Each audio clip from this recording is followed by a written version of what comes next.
வணக்கம் நேயர்களே. கந்த கடவுள் நமது சொந்த கடவுளை வணங்கி வயலூர் எம்பெருமான் முருகனை வணங்கி ஒரே மோசடிதான், பௌசீக மோசடிதான். பணத்தை அட்டைய போடுறாலே குறியா இருக்கான். ஆசாமிகிட்டையும் சரி சாமிகிட்டையும் சரி. இரிடியம் மோசடி பார்த்தோம், ஏடிஎம் மோசடி பார்த்தோம், டபுளிங் மோசடி பார்த்தோம். எல்லாமே கோபி டிவியில கொடுத்துட்டே இருக்கும். சபரிமலை பிளேட்டு மோசடி பார்த்தோம்.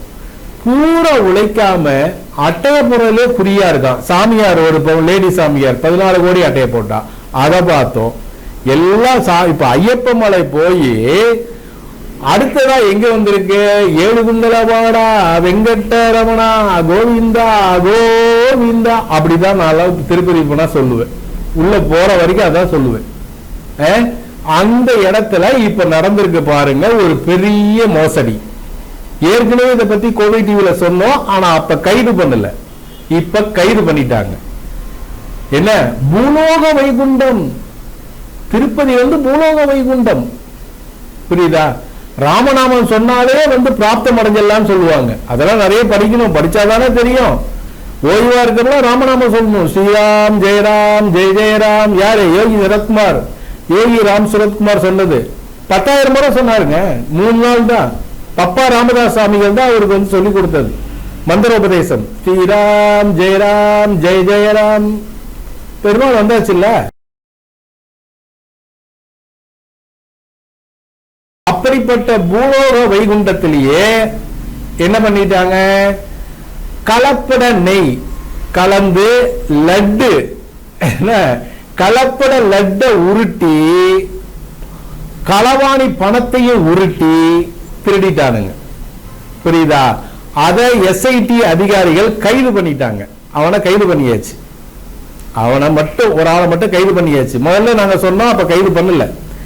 இப்ப என்னன்னா, திருப்பதிக்கு அது பெரிய தேவஸ்தானம். அந்த நூற்றாண்டு ரொம்ப நூற்றாண்டு காலமா இருக்காது. புரியுதா? திருப்பதிங்கிறது அது பூலோக வைகுண்டம் சொல்லியிருக்காங்க, கைலாயம் அதே மாதிரி. அதனால இதுக்கு என்னன்னா, லட்டு பெருமாளுக்கு பூஜை பொருட்கள் பூஜை செய்வதற்கு மொத்தம் எவ்வளவு டன் நெய் தேவைப்படுது? 17,000 டன்ல இருந்து 20,000 டன் தேவைப்படுது. எவ்வளோ? 17,000 டன்ல இருந்து 20,000 டன் நெய் தேவைப்படுது.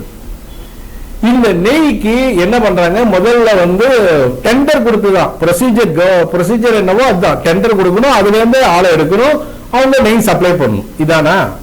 இது ஒய்எஸ்ஆர் காங்கிரஸ் முன்னாடி இருந்தாங்க இல்லையா, அவங்க தான் கொடுத்திருக்காங்க. டெண்டர் கொடுத்திருக்காங்க. அந்த எங்க யாருக்கு கொடுத்தாங்கன்னா எஸ்ஆர் டைரி திண்டுக்கல், எஸ்ஆர்எம் இல்லை, எஸ்ஆர் டைரி திண்டுக்கலுக்கு கொடுத்திருக்காங்க. திண்டுக்கலுக்கு கொடுத்த உடனே அவருக்கு ஓகே ஆயிடுச்சு. ஆனா எஸ்ஆர் டைரியால 17,000 டன்ல இருந்து 20,000 டன் நெய் சப்ளை பண்ண முடியாது. ஆனா இருந்தாலும் டெண்டர் எடுத்துட்டார். அளவுக்கு மீறி ஆசை தானே. யார விட்டுது ஆசை? அதுக்குதான் சொல்றோம், புத்தர் மாரி சூன்யமா இருந்தா பிரச்சனையே இல்லை. என்ன? எதை பத்தியும் கவலைப்படாத இருந்தா பிரச்சனையே இல்லை. ஆசை லேசா பட்டா பரவாயில்ல. உலகத்தையே மடக்கணும்னு பாக்குறான், வானத்தை வில்லாக்கணும்னு பாக்குறான், அப்படியே மடக்கி போடணும்னு பாக்குறான். எப்படி நடக்கும் அது? இவன் என்ன பண்ணிட்டான்? இந்த எஸ்ஆர் டைரி திண்டுக்கல்கார எடுத்துட்டான். எடுத்துட்டு அடுத்தது அவன் சப் டெண்டரா கொடுக்குறான் இன்னும் 2 பேருக்கு. யாராரு? காளகஸ்தியில ஒரு நெய் கம்பெனி, அந்த காளகஸ்தியோடைய நெய் கம்பெனி வைஷ்ணவி நெய் கம்பெனிக்கு கொடுக்கிறான். அடுத்தது உத்தரகாண்ட்ல போலோ பாய் அப்படிங்கிற ஒரு கம்பெனி கொடுக்கிறான். இவங்க 3 பேரும் சேர்ந்து 17,000 டன்னு 20,000 டன் கொடுக்கணும். இதுதான் ஒப்பந்தம். கரெக்டா புரிஞ்சுக்கியா? இதுதான் ஒப்பந்தம். இப்படிதான் பண்ணிருக்கானுங்க நெய்யே. உடனே இப்ப தேவஸ்தானத்துக்கு புதுசா ஒரு அதிகாரி வராரு. யாரு? ஷேமலா ராவ்.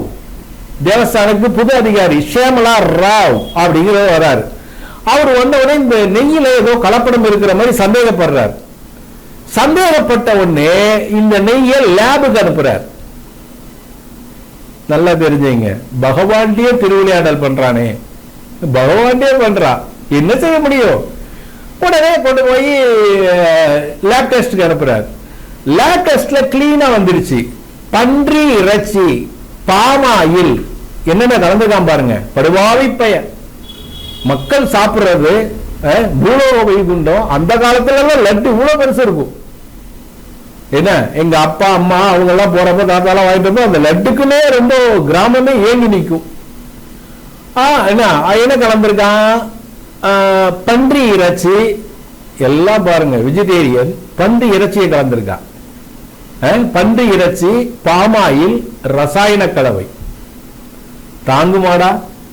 மக்கள் பெருமாளை கும்பிட்டு வந்து லட்டுக்கு அலையா அளவோதி நானே எத்தனை அலைஞ்சிருக்கேன் அந்த லட்டு வாங்கறதுக்குலாம். என்ன ஆனா இப்ப இல்ல, என்ன அப்போ அந்த லட்டுல வந்து கலந்துருக்குது இந்த ரசாயன கலவை எல்லாம். கலந்த உடனேவே தேவஸ்தான அதிகாரிகள் கம்ப்ளைண்ட் கொடுத்தாங்க.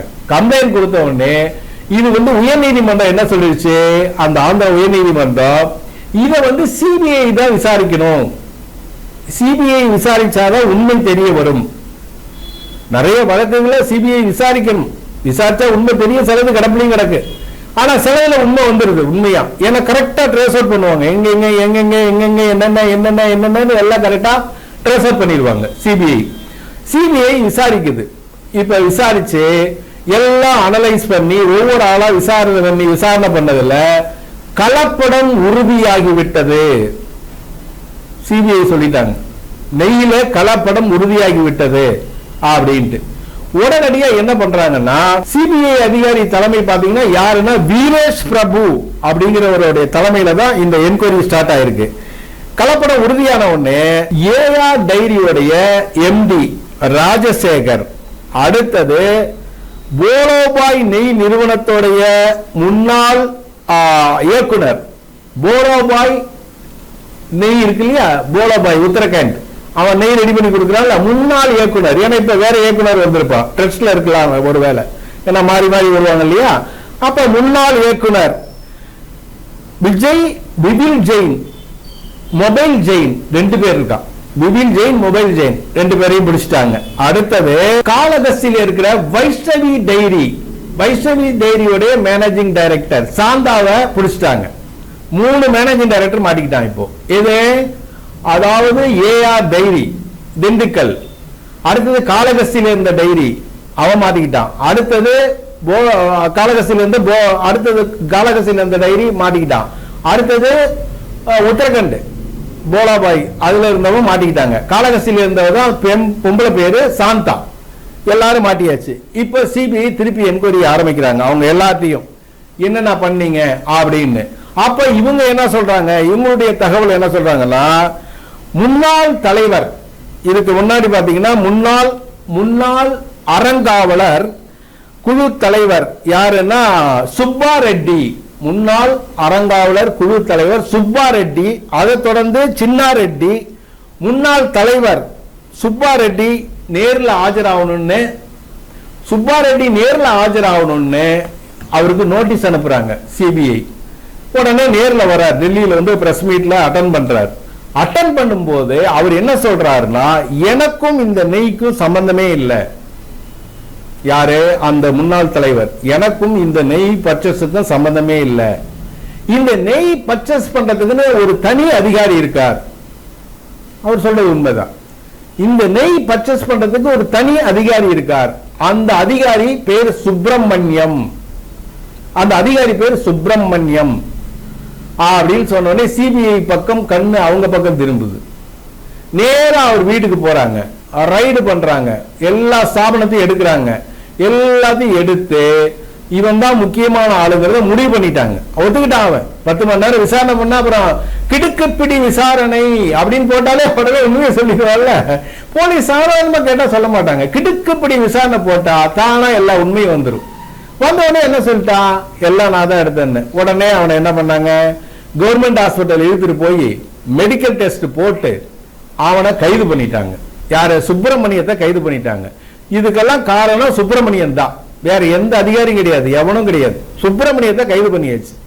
இப்ப சுப்பிரமணியத்தை கைது பண்ணி ஜெயில அடைச்சாச்சா, இனி அவனை வந்து ஜெயில எடுத்து விசாரணைக்கு எடுத்து அதுக்கப்புறம் தான் இதுல எங்கெங்கெல்லாம் போயிருக்கு, யாருக்கெல்லாம் கமிஷன் போயிருக்கு, எவெல்லாம் அடிச்சிருக்கான். 17,000 டன்ல இருந்து 20,000 டன்னு சார், சாதாரணமாவா? பகவான் கொடுக்கிற நெய்யிலேயே கலப்படம் பண்றானே, இவனெல்லாம் என்ன பண்றது? அது மக்கள் இந்தியா முழுவதும் அவங்களுக்கு வந்து பக்தர்கள் இருக்காங்க திருப்பதிக்கு. என்ன அவங்கள்ட்ட எல்லாம் பெரிய அதிர்வலை ஆயிடுச்சு. ஏன்னா பன்றி கொழுப்பு இல்ல, பாமாயில் கலந்திருக்கான், ரசாயன கலவை கலந்திருக்கான், ஏதாவது ஒண்ணு பொட்டுன்னு போயிட்டா என்னையா பண்ண முடியும்? எல்லாத்துக்கும் துணிஞ்சிட்டான் சார். புரியுதா? 15 வருஷம் 30 வருஷம் வேணா ஜெயில கிடக்கலாம், ஒரு 300 கோடி அடிச்சா பரவாயில்லன்னு நினைக்கிறான். எல்லா பேரும் அப்படிதான் நினைக்கிறான். முதல்ல ஜெயில பயப்படுவான். இப்ப எவனும் ஜெயில பயப்படுறதே இல்லையே. அதுக்குதான் உத்தரப்பிரதேச முதல்வர் ஜெயிலுனாலே பெயிலே கிடையாது, வேலையே முடிச்சிடுறாரு அவரு. யாரு? யோகியார். டப் டப் வேலை முடிஞ்சு போச்சு. ஏன்னா அவனை விட்டாதான் 30 கேஸ் 35 கேஸ் வாங்குவான். கேஸுக்கே வழி இல்லை, அங்கெல்லாம் பேச்சுக்கே இடம் கிடையாது. உடனே தண்டனை, குற்றம் நெருங்கிட்டா உடனே ரைட், இவன் தானே போய் அவ்வளவுதான். அப்படியெல்லாம் கொண்டு வந்தா மட்டும்தான் இவனுங்க எல்லாம் பயப்படுவானுங்க. ஜெயிலுன்னா உடனே போறான், ஒரு 60 நாள் இருக்கான், 90 நாள் இருக்கான், பெயில வந்துடுறான். அப்புறம் எப்படி குற்றத்தை இது பண்ண முடியும்? அது நடக்குது கேஸ். புரியுதா? அதனால இப்போ பூலோக வைகுண்டம் திருப்பதியிலே கை வச்சுட்டா. இது வரைக்கும் இது மாதிரி எல்லாம் நடந்ததே கிடையாது. எவ்வளவு பெரிய இது பாருங்க, நெய் 17,000 டன் 20,000 டன் வாங்குறாங்க. பூஜை பொருட்களுக்கு, லட்டுக்கு அதுல போய் கை வைக்கலாமா? நம்ம எல்லாம் சொல்லுவோம் இல்லையா, திருப்பதிக்கே லட்டா அப்படிம்போம். என்ன பேச்சு வாக்குல சொல்லுவோம், திருப்பதிக்கே லட்டானா. ஆனா திருப்பதிக்கே கொடுத்துட்டான அல்வாவை. இப்ப புது அதிகாரி செக் பண்ணலன்னா அதே பழைய ட்ரெண்ட்லயே தான் போயிட்டு இருக்கும், பழைய ட்ரெண்ட்லயே தான் போகும். அது ஏதோ பகவான் புத்தியை கொடுத்து அதை செக் பண்ண சொல்லிட்டாரு, கரெக்டா மாட்டிக்கிட்டானுங்க. மாட்டிக்கிட்டான் இல்ல, மாட்டிக்கிட்டான் ஒரு ஆளு தான், சுப்பிரமணியம் தான். ஃபுல்லா கமிஷனை வாங்கிட்டு பூரா காலம் எல்லா பேருக்கும் எல்லாமே தெரியும். யாரோ சாப்பிடுறா, யாரோ போறா, நமக்கு என்ன என்ன கேட்டீங்கன்னா கோவிந்தா கோவிந்தான்ட்டு போயிடுவான். பூரா நடிக்கிறான் ஐயா, எல்லாமே திருட்டு பயலுங்க. முன்னாடி ஒண்ணு பேசுவோம், பின்னாடி ஒண்ணு பேசுவான். நல்லா இருக்கீங்களா அடவக் அப்படின்பா. என்ன நம்மளை பார்த்தா அப்படிதான் பேசுவான், பின்னாடி கண்ணாம திட்டுவான். இது கலியோடைய பிரபாவம், இது ஒண்ணும் பண்ண முடியாது. அதனால பெருமாள் கரெக்டான நேரத்துக்கு கரெக்டான ஆளை கூப்பிட்டு கரெக்டா தண்டனை கொடுக்கறதுக்கு ஏற்பாடு பண்ணிட்டாரு. இன்னும் எவ்வளவு அடிச்சிருக்காங்கிறது அவனை விசாரணையில எடுத்து விசாரிச்சா மட்டும்தான் அவன் எவ்வளவு தேடி இருக்கான், எவ்வளவு கோடி அடிச்சிருக்கான், எல்லா வருமும் தெரியும். ஒருத்தர் உள்ள போறது மட்டும்தான் தெரியுது. விசாரணைக்கு வந்ததுக்கு அப்புறம் தான் அவன் என்னென்ன பண்ணிருக்கான்னு தெரியுது. ஏற்கனவே சொன்னாலும் உத்தரப்பிரதேசம் சுக்லா என்ன சொத்தே 100 கோடி. ஆனா விசாரணையில் எடுத்து வந்தாதானே 300 கோடி 400 கோடி இருக்கிறது தெரியும், எங்கெங்கெல்லாம் போட்டிருக்கான்னு. எல்லாம் துபாயில இன்வெஸ்ட் பண்ணிடுறாங்க, லோக்கல்ல எங்கேயும் பண்றது இல்லை அவனுங்க. புரியுதா? துபாய், சுவிஸ் வங்கி, என்ன இந்த ஸ்கேம்னு சொல்றாங்க இல்லையா, ஸ்கேம் பண்ற பணத்தை பூரா வெளிநாட்டிலே டெபாசிட் போட்டுறான். இன்னைக்கு கூட ஒருத்தன் ஸ்கேம் பண்ணிட்டு ஒருத்தன் வந்தா ஏர்போர்ட்ல பிடிச்சிருக்காங்க. ஸ்கேமர் தான் அவனும். என்ன லூகாஸ் நோட்டீஸ் ஒட்டியிருந்தா கரெக்டா அழுத்திட்டாங்க ஒரே எழுத்தா. எல்லாம் வெளிநாட்டில் போட்டுறான், அங்க போய் செட்டில் ஆகிக்கலான்ட்டு. எவ்வளவு நாள்டா இருப்பீங்க? இந்தியா விட்டு போய் எவ்வளவு நாள் இருப்பீங்க? பழிப்பாவெல்லாம் உங்களை சும்மா விடுமாடா? ஏன்டா நீங்களா? ஓகே நேயர்களே, இன்னொரு நிகழ்ச்சியில் மீண்டும் உங்களை சந்திக்கின்றேன். நன்றி, வணக்கம். சித்தரின் மெய்சிலுக்கும் அனுபவங்கள் என்று முன்னரே கூறியிருந்தோம் அல்லவா? அந்த உண்மையை உங்களுக்கு சொல்ல வேண்டாமா? அந்த சித்தர் நேரடியாக அந்த அம்மனுக்கு அபிஷேகம் செய்யும் போது அந்த அம்பாள் பாம்பு ரூபத்தில் எழுந்தருளியிருக்கிறாள். அந்த காட்சிகளை இப்போது நீங்கள் பார்த்து கொண்டிருக்கிறீர்கள்.